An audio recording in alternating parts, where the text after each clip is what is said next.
A very good evening to all who are present here.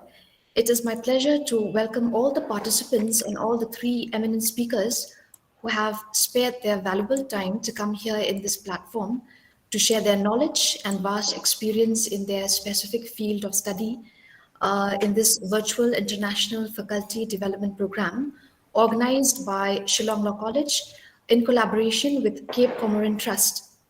It is a great honor for me to introduce you our first speaker of today's session, Madam Rania Lampo, is a global educator, STAM instructor, and an ICT teacher trainer in Greece. She has a postgraduate degree, MEd in language teaching related to cognitive neurosciences, and she is also a passionate researcher on cognitive neurosciences and neuroeducation. Currently, she is a STEM educator at the Greek Astronomy and Space Company annexed of Salamis, and she is also working at the Greek Ministry of Education as the Director of Educational Technology and Innovation, where she writes STAM projects for Greek schools. She has been awarded many national and international prizes, over 150, and she is a Global Teacher Award and Award 2020 AKS Awards winner and a Global Teacher Prize finalist 2019 Varkey Foundation. Recently, she has been selected as a Global Icon 2020 featured in Passion Vista magazine among the top 10 entrepreneurs featured in Foreign Fortune and among the 100 most successful women in business featured in an Amazon book by Global Trade Chambers. She promotes STEM vision for introducing STEM in astronomy and physics projects and combines STEM with language teaching. She is the founder and international coordinator of many innovative international projects that focus on the United Nations Sustainable Development Goals described in the 2030 Agenda. She is also the author of scientific books for kids. Furthermore, she is a social activist, a global peace ambassador, senior advisor of United Nations Peacekeepers Federal Council, and an ambassador of the Ecumenical Diplec Union. She is also a member of the Educational Committee of the Ecumenical Diplec Union in collaboration with Harvard University. She has received many humanitarian and peace awards from international humanitarian organizations. She is a Global Council member of Chartered Institute of Leadership, Education and Development, country chair of G100, advisory or board member of the Asian African Chamber of Commerce and Industry, president for Greece of International Internship University, International Art Acts, Access to Human Rights International, Ladies of All Nations International, LEAD Philippines of World Voice International, Edu World Voice, Academic Development for Global Leadership in Education, and Igniting Dreams of Young Minds Foundation and member of the International Institute of Influencer. She is also an international executive member of Global Edu Leaders Forum, honorary ambassador of Charles Walters Society for Innovation and Research, education ambassador and member of the International Organization of Educators and Researchers, ambassadors of the National Education Policy 2020 of India, international advisor of the South Asian Institute of Advanced Research and Development, Center for Peace, Advocacy and Sustainable Development, K-12 Digest Magazine, International Youth Society, Global Peace Councils, and a mentor of the 100 Mentors platform. Moreover, she is an executive director of education of Forum Plus 16 Peace and Unity, and international ambassador of volunteerism and education of the Greek Academic of Volunteerism and Education Help Hellas. She is an educator, she is an editorial board member of many journals. She has presented her research in numerous international conferences and e-conferences, and she has published articles in various journals. Madam, it is a great honor for me to introduce you as our first speaker of today's session, and we are very glad and we are very privileged for having you as our first guest today. So kindly take the first session. I hand over the session to you, madam. So greetings from Greece. Very, very honored, very excited to be invited in this enriching and resourceful international faculty development program. Thank you very much for your lovely introduction and invitation.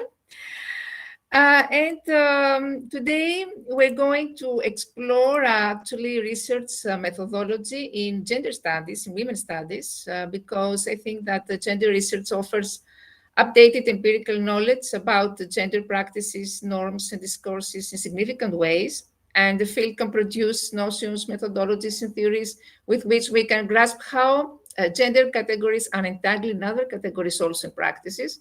And of course, gender studies is important for students to learn to identify, analyze cultural practices and traditional notions that revolve around gender, as well as understanding how gender is an influential factor in people's lives from a social, political, economic point of view. Can you hear me clearly? Yes, ma'am, we can hear you. Okay. So may I share now my presentation? Yes, ma'am.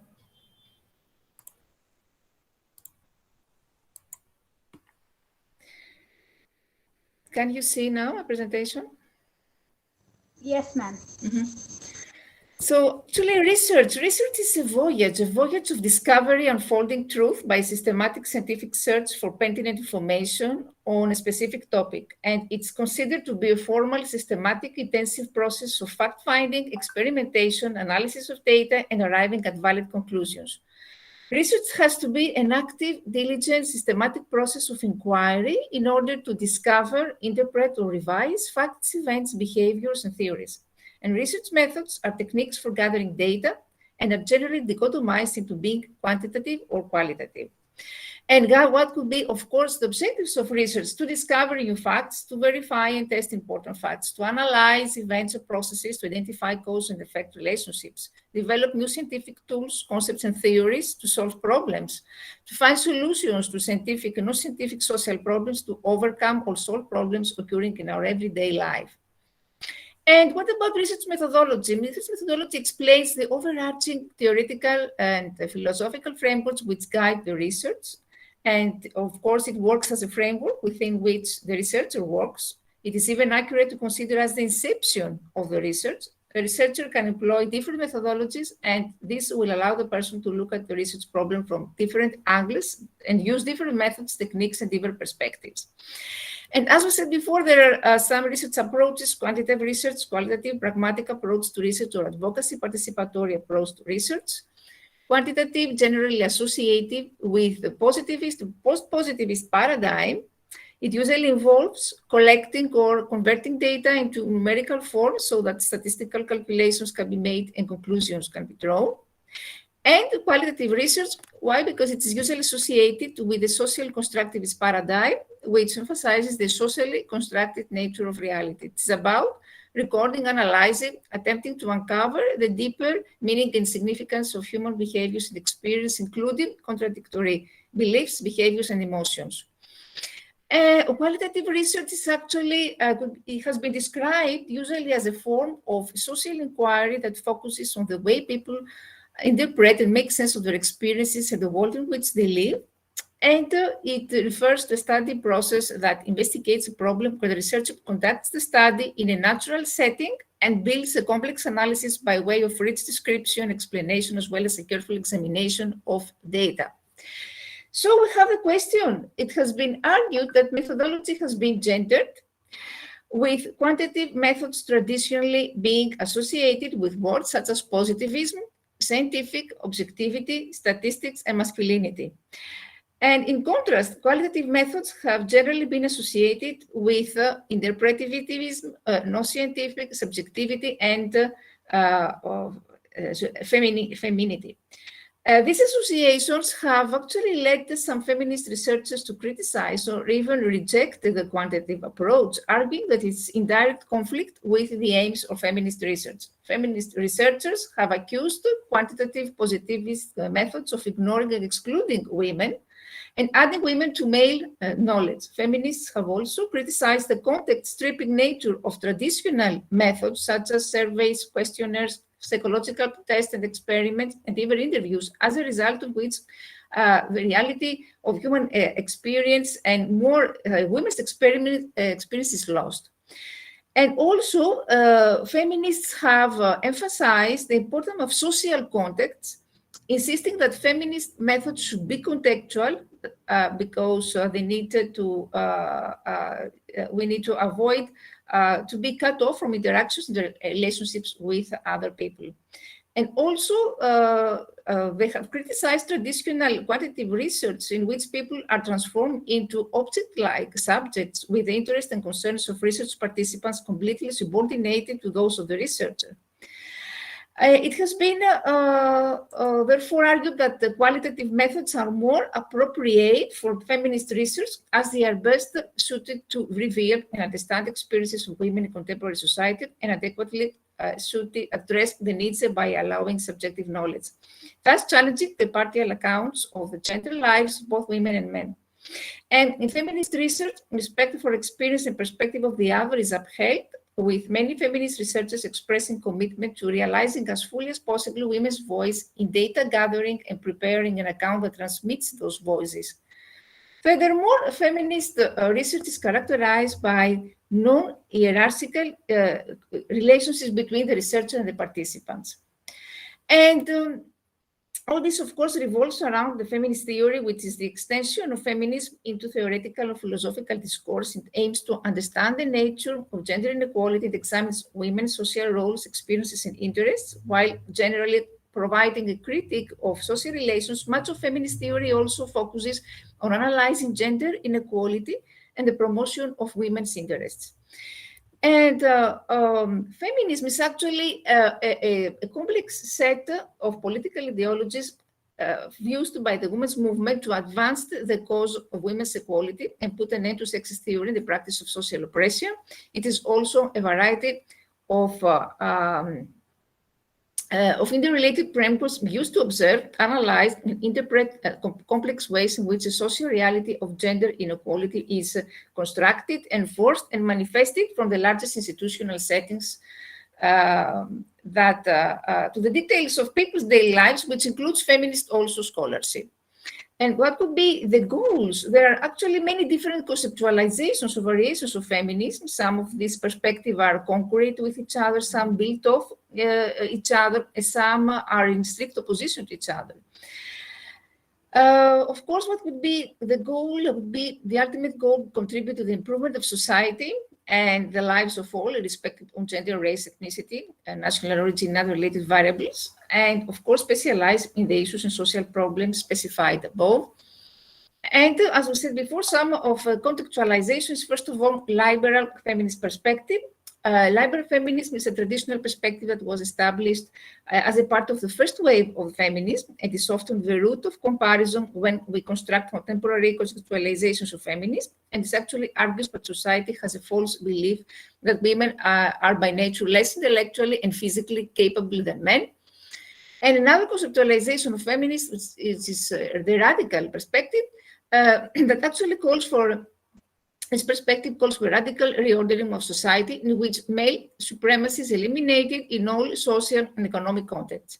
And radical feminists view society as fundamentally a patriarchy in which men dominate and oppress women. We have also the social and Marxist feminist perspective, which incorporates a perspective of social justice as well as socioeconomic differences. And this argue that the path to gender equality is led by the destruction of our capitalist society. So, why feminist research? Feminist research aims, of course, at the adoption of critical perspectives on women's issues that have been either ignored or have justified women's secondary position in society. And it is grounded in feminist beliefs and values, And also is a prerequisite and essential for achieving the goal of equitable social and economic development. Of course, this insists on the value of subjectivity and personal experience. So, according to some experts, this research focus on some principles. It has a double dimension of producing knowledge along with social change. It is grounded in feminist beliefs and values. It is interdisciplinary and transdisciplinary. And according to some other experts, there are other basic principles are power relationship between participants and researchers, reflexivity. We're going to discuss about this, very, very important, and objectivity. Power relationships. In feminist research, there is this angle to the process, the power relation between the researcher and the researched. Feminist researchers and those on whom the research is being doing do not belong to the same power hierarchy. It is argued that a non-hierarchical and friendly relationship with the respondent should be developed. Here, the participant becomes a co-researcher. And while reflexivity, it's actually the central principle of the feminist methodology. Reflexivity is a researcher's examination of her chosen methods, her role in the research, her relationships with the participants, and how her social positions affect the research process. And some experts say actually that reflexivity includes how researchers include themselves in writing about research and their emotional reaction to their own research.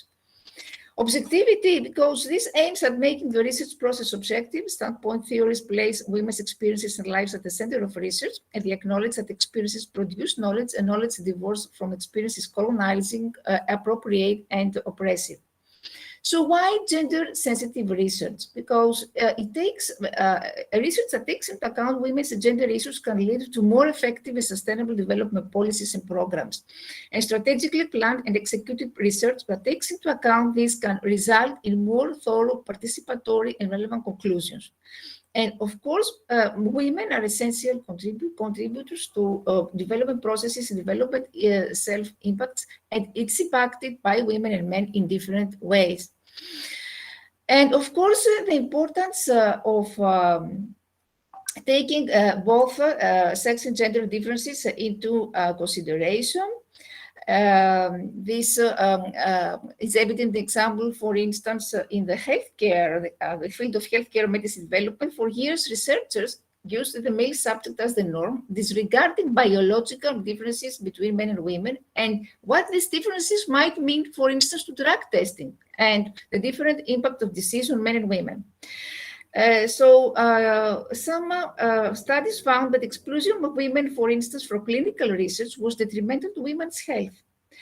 And also, the World Health Organization has also begun to focus not only on the biological differences between men and women, sex differences, but also on the gender dimensions of health. And these differences should be considered both in health research and in policy and program formulation. Because both gender differences and gender inequalities can give rise to inequities between men and women in health status and access to health care. He said that the question whether there is a feminist method has been debated now for a long time, and although there is no definite answer, there is a general consensus of feminist scholars that feminist research should be not just on women, but for women, and where possible with women. So this research is expected to adopt critical perspectives toward dominant intellectual practitioners that have in the past ignored justified women's oppression, is concerned with issues of broader social change and social justice, and committed to changing the condition of women, concerns asymmetrical power relationship, including hierarchical power relationship in the research process and the relationship between research and researchers, as I mentioned, and also promotes a participatory model for research where the relationship between the researcher and the research is non-hierarchical, non-authoritarian, non-exploitative, and non-manipulative. So actually, we can say that feminist research is imbued with particular theoretical, political, and ethical concerns that make these varied approaches to social research distinctive. And one of the most distinctive features of feminist qualitative research is the emphasis placed on reflexivity or engaging in reflection about the research process. Now, as I said before, the question if there is a distinctive feminist methodology has been debated. There are a few feminists have claimed that there is or could be a communal approach to research called experience analysis, or there are others who say that there is no unified feminist methodology. Or other attempt to identify a feminist method, but they try to use a variety of existing research methods adopted to their own purposes. So what could be some common features of feminist methodology?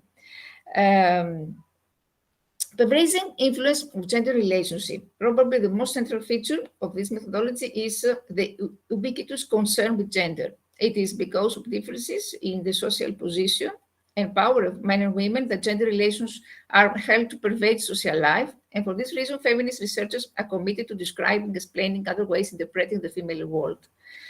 From this consideration, feminist methodology has urged the researchers to acknowledge and portray women's experiences, to identify all these stereotypes and bias of orthodox research, and to assess the ways in which gender relations impact on the conduct of research. What we call also the value-ladeness of science, because there is this persistent myth, positivist myth, that science is value-free, that has never been true to science and has been repeatedly challenged by feminist scholars. From their belief that science is a human social endeavor, feminists maintain that such inquiry takes on the values of the people who do the research as well as the values of the institutions that sustain it.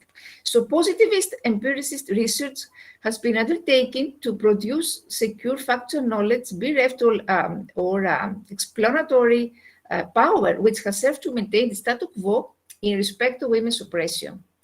So in emphasizing this value-ladeness of research, feminist methodologies have also been concerned to articulate a feminist ethic that's concerned with the way gender-biased language subordinates women, the fairness of practices which prevent the publication of feminist research and stifle career opportunities and problems of research interventions into research relationships. Another issue is that the feminist movement characterizes itself as being primarily concerned with emancipation of women from oppression. So it is often claimed that research-based knowledge should be employed to help liberate women from their oppression. And some researchers claim that in order to change the status quo, feminists must integrate their research with an active participation in the struggle against women's oppression. Liberatory methodologies are often critical of the use of attitude surveys in gathering knowledge about women on the grounds that they tell us little about women's true consciousness. So in formulating a liberatory methodology, feminists have sometimes insisted that the research process must become a process of what we call conscientization in Freire's sense. That means that this process involves learning to perceive social, political, and economic contradictions and to take action against the oppressive elements of reality. So this problem-solving methodology involves the process of consciousness involves a study of oppressive reality by the subject of oppression, where the social science researchers give the research resources to the oppressed so that they can formulate and come to understand their own problems. In this way, feminist liberatory methodology is seen to issue in action research. The pursuit of non-hierarchical research relationships.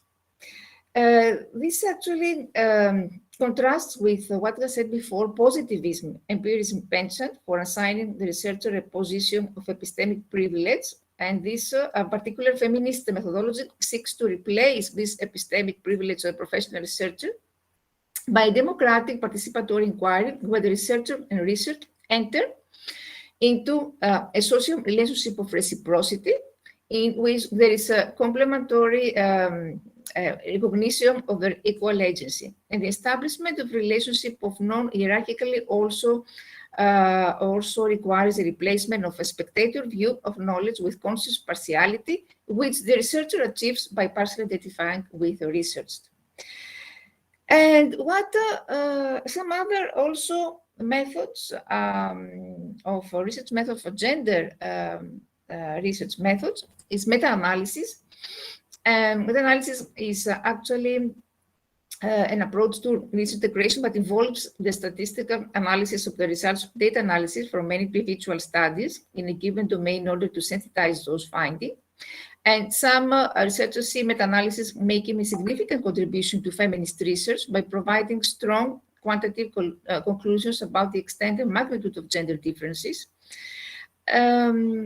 Also we have ethnography, also with the tendency of feminist methodologies to recommend qualitative methods over quantitative alternatives. Ethnographic methods have frequently been used by feminist researchers. Such methods are, of course, attractive because they acknowledge the importance of research context. They focus on the experiential reports on women and they see collaborative relationships between the researcher and researched. So this approach to qualitative research breaks from the prevalent hypodidactic practice of testing existing theories and encourages researchers to generate their own theories inductively and to explain patterns and systematically obtain data. We have also what we call feminism, feminist empirism. Although some feminist scholars have criticized the positivist features of traditional science and sought to replace post-positivist science with a feminist successor, others have looked to reshape traditional science in the belief that it can serve feminist ends. So this feminist empirism contends that the sexism and androcentrism is evident in much research and social biases that result from doing bad science, but they can be overcome or minimized by following the methodological norms of good orthodox science. So feminist actually research has sanctioned the continued use of many standard experimental, quasi-experimental, observational methods, as well as a variety of qualitative methods, but with a heightened appreciation of the importance of bias in the deployment of these methods. So new methods have also been enthusiastically accepted as improvements in their knowledge implementation of other methods. For example, meta-analytic review procedures have been employed as a more effective gauge of gender differences than traditional tests of statistical significance. So, and although research from a feminist empiricist perspective helps to include women in science and can contribute to the improvement of conventional science, it has been criticized, however, for improving the masculinist conception of objectivity and for ignoring the important connection between science and politics. We have also standpoint epistemology, which actually places, standpoint theories place women's experiences and lives at the center of their research. And in contrast to feminist empiricism, feminist standpoint theorists contend that the characteristics of researchers are crucial determinants of their understanding of reality.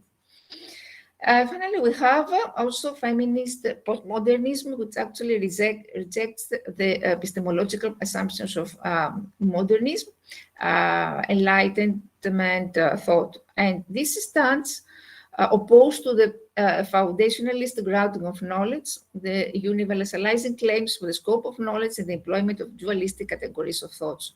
So this actually, postmodernists sometimes maintain that language cannot really be used to refer, predicate, identify, and individuate an extra-linguistic reality. And this view of language underwrites an approach to discourse analysis research which substitutes the study of text for the broader study of social reality. So some critics of postmodern feminism argue that this flight to the text is inconsistent with its radical political aspirations, because to shift the focus from the study of oppression suffered by women to the interpretation of text is actually to abandon the real world for a relativist world of ideas. Now, we can see that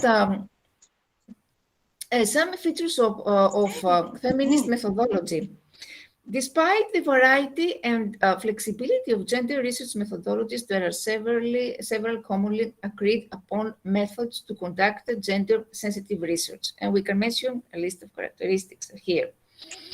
Feminist, first of all, is a perspective, actually, not a research method, because feminist social research, whether conducted from a position of belief or the tension between them, is research that requires a method supplied by disciplines. That could be experimentation, ethnography, or survey research, content analysis. And this method is not supplied by feminist itself. The researcher has to learn the research disciplinary methods, has to learn the rules of logic, statistical procedures for writing up research projects, and whatever else irrelevant to the field in which she wishes to work.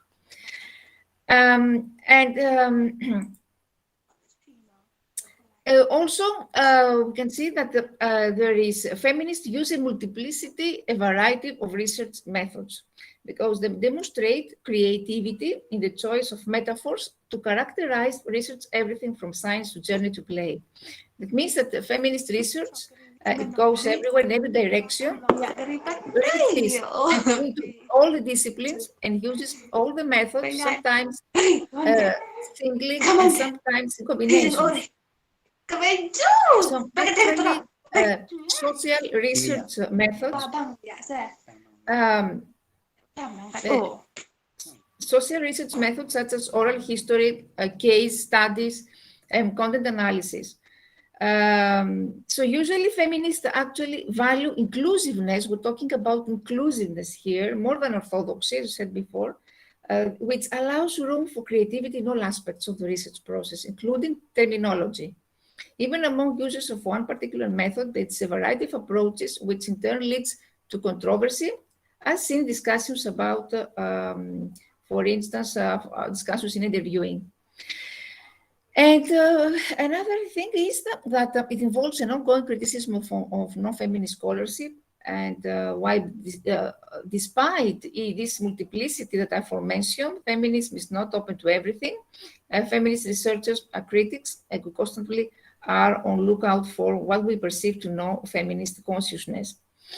It is guided by feminist theory, because empirical feminist research is guided by this, sometimes by critical mainstream disciplinary theory, and very frequently in feminist research, gender or femaleness is the variable and power experience, the relation under investigation. That means that feminist social research utilizes feminist theory in part because other theoretical traditions ignore or downplay the interaction of gender and power. So feminist theory is essential because actually mainstream sociology minimizes gender relations in favor of class. And it may be interdisciplinary. Why? Because we recognize the need for cross-disciplinary inquiry and the coordination of findings from historical, sociocultural, political, economic, psychological, biopsychological analysis in the study of specific problems of human experience and action.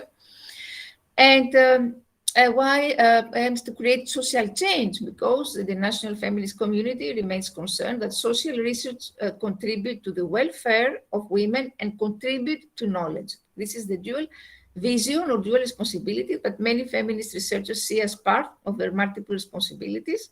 And it is actually part of a general burden on women to satisfy multiple constituencies simultaneously.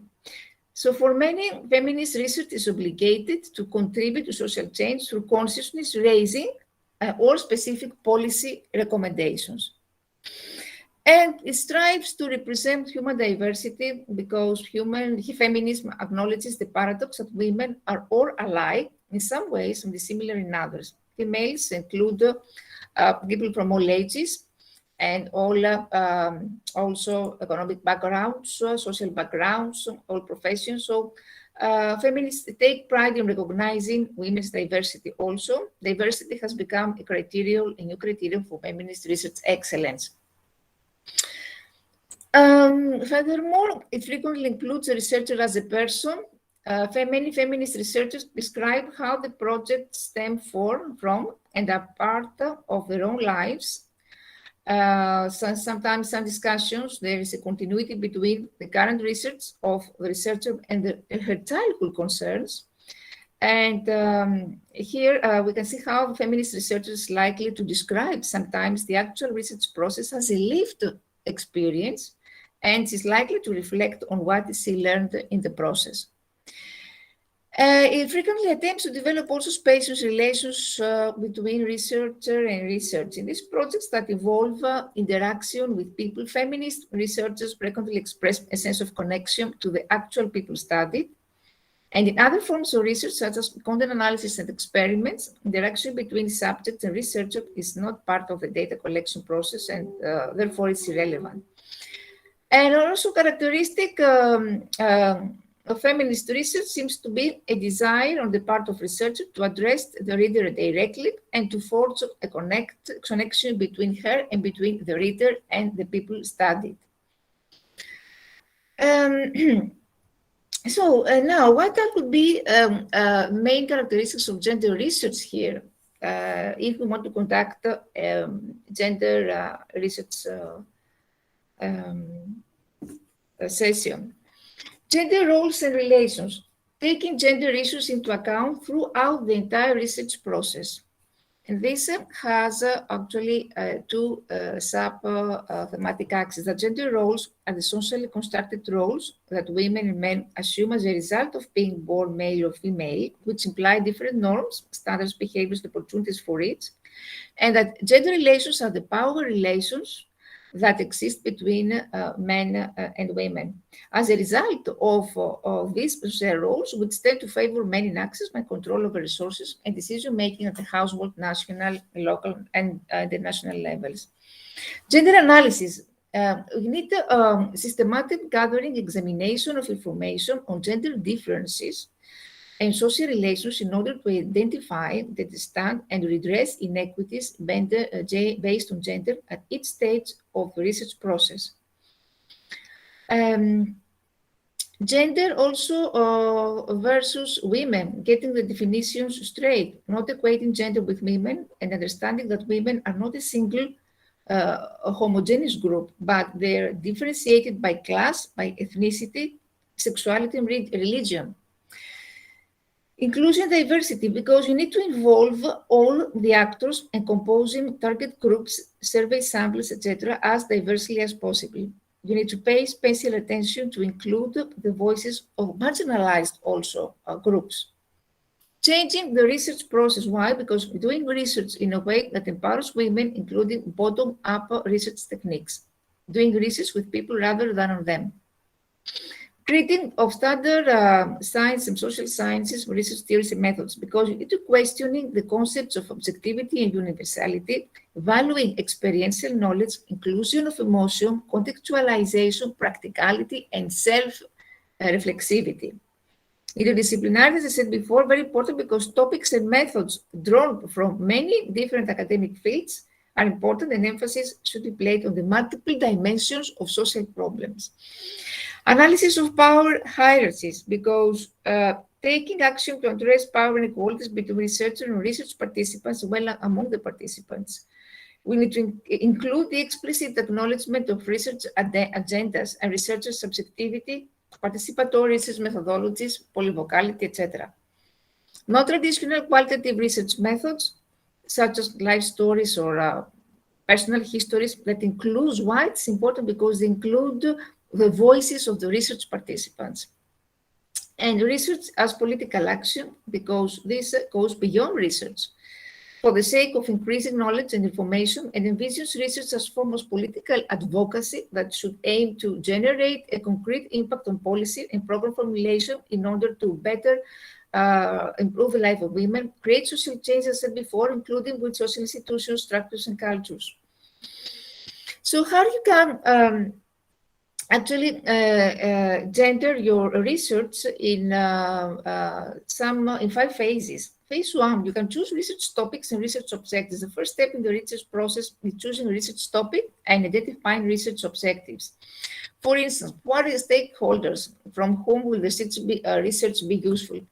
Research from a gender perspective is participatory in nature. That means that it pays special attention to the stakeholders involved in and affected by the research process. So stakeholders will vary depending on the type of research conducted, but typically include research participants and other community members, policymakers, government officials, funding agencies, program officers, the researchers in themselves. So make sure to identify and include female stakeholders. The research will be useful to different stakeholders on different levels, and the gender perspective necessitates that the researcher take these differences into consideration, including the different ways that gender will affect the usefulness and potential impact of the research. Some gender-specific questions that can be asked at this stage could include, for instance, what might the policy implications of this research be, or how might these policies affect men and women differently? Has previous research been conducted on this topic? How can I make sure that female stakeholders are included in the research process and benefit from the research outcomes? Second part concerns the research question formulation. What do you want to know? The process of formulating a research question is vital because it defines what information will be gathered and how the stakeholders involved in the potential impact of the research. So working from a gender perspective means that the researchers should consider how men and women are currently affected by and actively involved in the issue at hand. The impact of the outputs of the research upon women, men, girls, and boys as well, as gender relations needs to be taken account also. Participation is crucial at this stage, as early involvement of research participants and other key stakeholders in the community will build trust among community members. And here some specific questions could be, whom does the issue currently affect? How does this issue affect men and women differently? How have women and men already taken action to address this issue? Who will be affected by this research? How will this research affect men and women? What previous research has been conducted on the topic? Designing also gender indicators. Indicators are useful tools that measure the progress of a specific project or program. Gender-sensitive indicators, therefore, are measurements which track changes in gender relations in men and boys' lives, both qualitative and quantitative indicators that can be used to measure the levels of gender equity and equality attained for specific projects. Indicators should be formulated in a participatory way in order to gauge the cross-cultural dimensions of the particular issue and the views of the research target group, especially the perspectives of women. And this should be always considered developing project indicators. So knowing which indicators to use will therefore become clear throughout the course of your research, as it will be difficult to define which specific indicators to use before you have in-depth knowledge of the issue in its cultural context. So in this phase, it is important to clearly define your research questions and terms, as various stakeholders, including potential donors, will use these indicators to measure the effectiveness of your project. And some questions here could be, how are gender equality or gender equity being defined for the purposes of the project? What is the end goal that the research hopes to achieve? What sex disaggregated data is available? Is the data qualitative or quantitative? What data will be needed in order to measure the impact of your research? And what type of measurements will best capture the idea? Are your project research that examine the topic? Are there previous research topic projects, etc.? And also, you can here in this phase, you can create a study checklist. Here you can see how you can, first of all, you can start from the problem formulation, explore the research problem through contacts with community representatives, health workers, for instance, or women, local women's groups, and through a review of the published and unpublished literature. Formulate the research problem, discuss within the research team and with others concerned to get suggestions to identify conceptual framework. Formulate a design for research objectives, study design, study area, study population, study methods. Operationalize the variables under study. Design an appropriate sample plan or strategy. Prepare draft questionnaires. Plan for initial data analysis. Translate materials, questionnaires, forms. Plan for study personnel, equipment to be used, transport, and write a preliminary study protocol. Organizations, how? You need to obtain consent, of course, from the participating communities. That could be individually or via representatives. Obtain consent from other local, district, or national authorities concerned. Obtain financial support, maybe. Obtain ethical clearance from ethical review committee. Develop manual or instructions for field workers. Organize support network for women participants and field workers. Obtain materials on violence for use for study by study participants. Recruit workers and train them. Make a pilot study of organization, questionnaire equipment, standardized measurement procedures, revise questionnaires, instructions, and study protocols. Fieldwork, you need to supervise fieldwork, to edit interviews, to identify errors, maintain contact with the local community, to ensure good participation and support for the study, and hold debriefing sessions with workers to avoid burnout.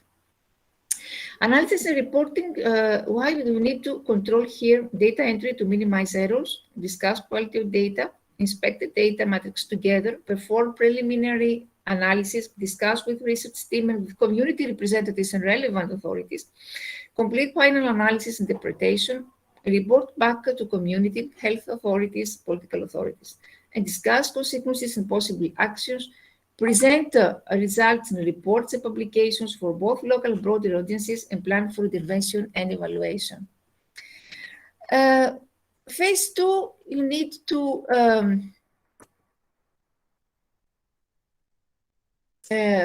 choosing your methods. Choosing your methods, then it means that you need to choose appropriate methods for conducting research from a gender perspective, which is related to the research question formulation process. So you need to design a research plan using methods that are most applicable to your research questions and objectives. And when you conduct the research, data is primarily collected, from two sources: documents, secondary research, and research participants' primary research. So a literature review can be a useful way of gathering information about what policies, initiatives, project best practices already exist. Legal policy and regulation reports and media sources are commonly used documents as secondary sources in research projects. So when you analyze these documents from a gender perspective, you can ask the following questions.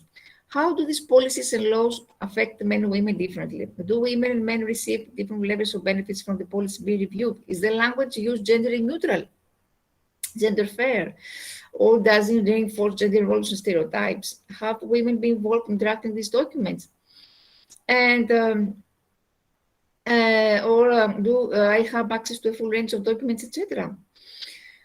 Here there are some suggestions of how we can incorporate gender perspectives into several commonly used methods, quantitative methods. These are now frequently employed in the social sciences. Examples of quantitative methods used in social science research include surveys, laboratory experiments, formal methods, numerical methods.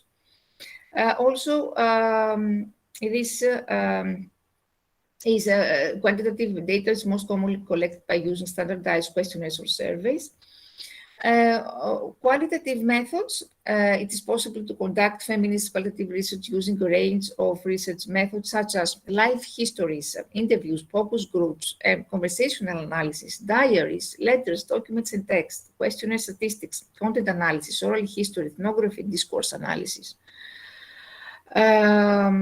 Participant, non-participant observation.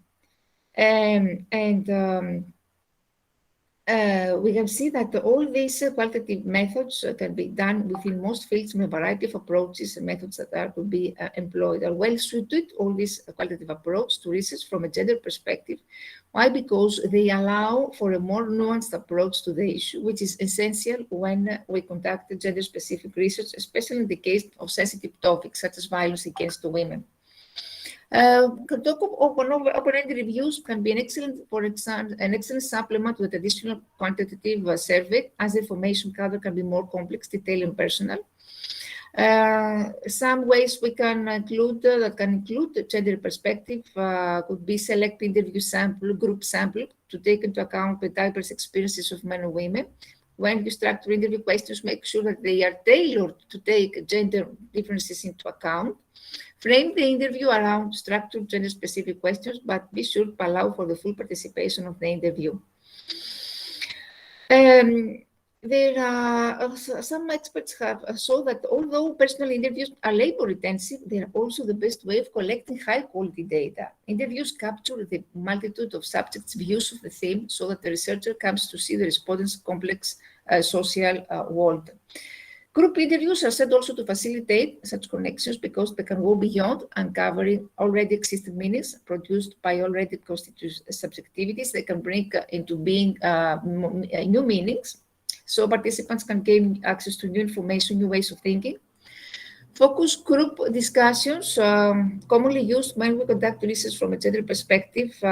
Focus group discussions involve the gathering together of pre-configured groups of participants. And focus group discussions should be discussed structured. And this is the responsibility of the moderator to ensure that participants are both given the liberty to discuss the issues that they feel more pertinent, while also drawing out items important to the research project, including gender issues. Some ways that focus group discussions can be conducted: select the group sample to take into account the diverse experiences for both men and women. Depending on cultural circumstances, same-sex focus group discussion may be more valuable. Ensure that the moderator for the focus group has received sufficient training in gender sensitivity, uses a guide designed by the research team. You can have also female moderator for a woman-only focus group and vice versa. Case studies. The case study is a common qualitative method which allows for the use of multiple methods and reflects an attempt to secure an in-depth understanding of a phenomenon question. A case study also is likely to allow participating women to construct their own realities and arrive at their own truths based on the lived experience and on their own terms.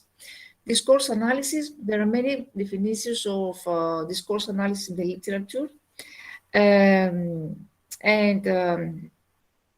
Actually, there are usually discourses are structuring principles of society, and because discourses are constitutive of the way of thinking and writing about a particular issue, they frame the way people understand and they act with respect to that issue. Oral histories, life histories, involve the detailed documentation through a personal account of an individual's experience with an issue or several related issues, and some ways that can be used in order to leverage oral histories. The interviewer, a researcher, should ensure that the interview is both given the liberty to discuss the issues that they feel most pertinent, while also they can draw out items important to the research project.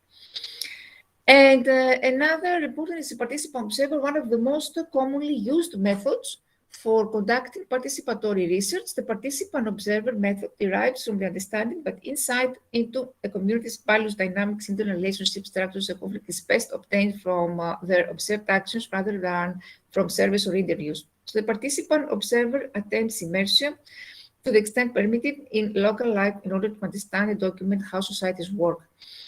And this relies on the intellectual honesty of the researcher, of course. And the follows the ways that participant observer process can be gendered. Pay close attention to the gender roles and gender relationship in the community, how these are structured, how do they affect women's and men's different relationship to the issue at hand. Of course, phase 3, you can conduct analyzing the data, systematic gathering, examination information on gender differences, social relations in order to identify, understand, and redress inequities based on gender. Conduct gender analysis, and here we can see some examples what the gender differences can be observed in your research. What power relations can be observed while conducting the research, review your gender indicators. Phase 4, communicate your results. The gender research prioritizes the use of research for social change. The clear, articulate communication of research findings is a critical part of the research process. And this actually entails building political will, because effective communication of research findings can be central to the creation of political will. And raising public awareness. Research findings can also serve to raise public awareness or even change public opinion on issues such as violence against women if they are communicated effectively. Remember to keep in mind, of course, that the different strategies should be used based on the target audience and stakeholders involved. For instance, government bodies and policymakers will need a more detailed report that pays close attention to gender indicators and also sets out detailed policy recommendations. So this reporting your findings to the general public or specific target groups will require a more accessible, tailored mode of communication. And some questions could be, who will see your findings? Who is your target audience? What is the message that you would like to communicate? How will you present these messages, etc.? Phase 5, reflexivity, lessons learned. Use reflexivity to analyze the gender relations underlying not only the research subject in question, but the way of conducting research in general. It's a key component of gender research. It's the process by which researchers seek to constantly reflect upon, examine critically, and analyze the nature of the research process, when they choose methods, when they carry out the research, and finally, when they write up the research project and think about outcomes, solutions, and even research presentation. We can see some examples of gender research innovation. For instance, here you can see empowering young people preventing gender-based violence through peer education. The aim of this research is to contribute to preventing and combating this University of Barcelona. The aim of research is to contribute to preventing and combating gender-based violence among adolescents, and to produce new insights into young people's attitude toward gender-based violence and the links between gender stereotypes and gender-based violence. This research provides educators with information and tools for working with young people in the prevention of gender-based violence. It's actually a project funded by the European Commission. Another program in the University of Geneva that empowers vulnerable groups through rights education. Here, specialists on gender issues are invited to raise awareness among students. Other project example of research, gender-based research. It's a multidisciplinary doctoral program based on gender studies, University of Helsinki. It's a multidisciplinary program based on gender studies, which is actually it's very interesting to explore very, very interesting programs about gender research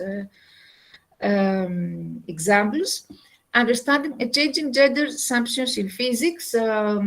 Here, it's another project at Lund University. It's actually very interesting because to find the gender perspective in physics is an important and challenging task, despite the fact that the objects of physics seem not gendered. Physicists use metaphors and pictures to explain this and illustrate their concepts. And of course, it is clear that this can introduce bias. Recently here, a commonly used textbook of physics was analyzed, and after it was reported as sexist by one student. So a further analysis of the picture in this textbook found that the pictures of men and women were very different, both in content and in numbers. And it is clear that visual representations can be very powerful and very biased. So the physics textbook analysis was performed in the context of the university-wide gender certification project here.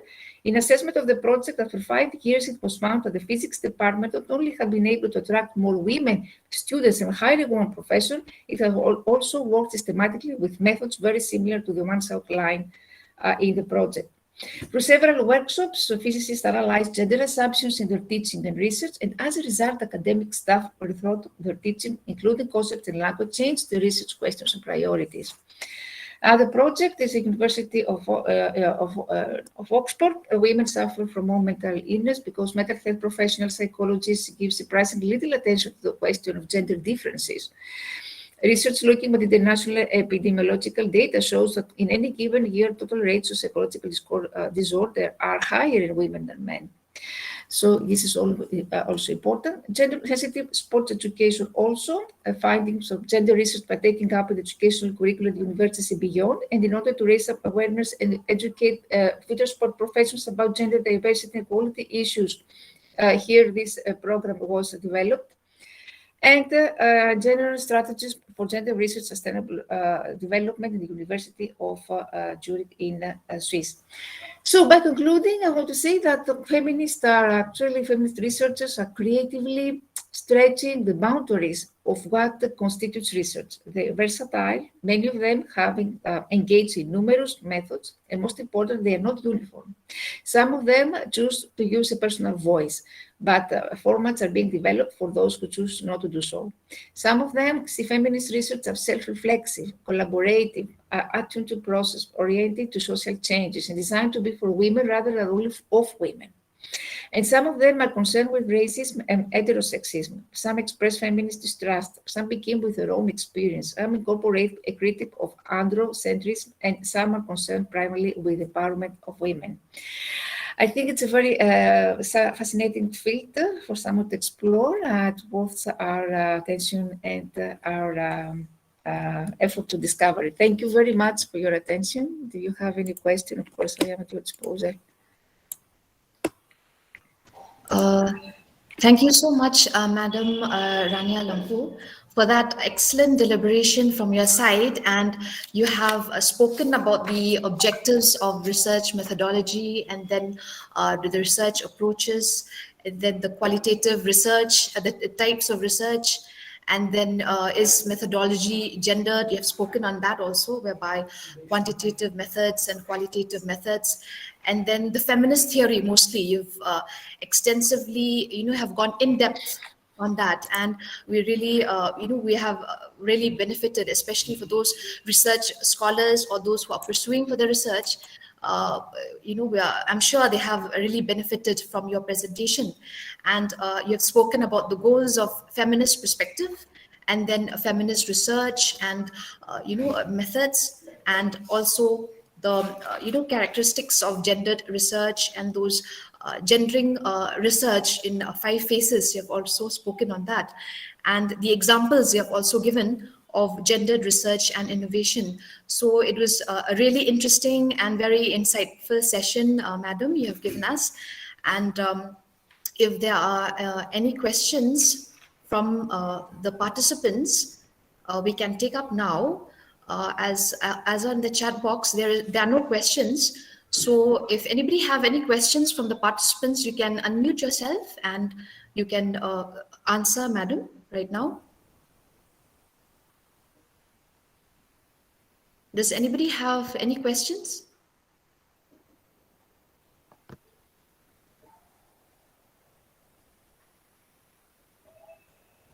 Anybody from the participants? Kindly share your PPT. One Yes. participant has, yes. Yes. Okay. Yes, sure, of course. Okay. Thank you so much. So I guess they are satisfied and content with your presentation, Madam. With all, it is very clear and very elaborate, and you have that you have given us, and we hope that. Thank you so much that you are in our midst, and we hope one fine day we shall meet again in the same platform. We'll have more interesting topics that you can deliver again, once again. So thank you so much, Madam. Thank you.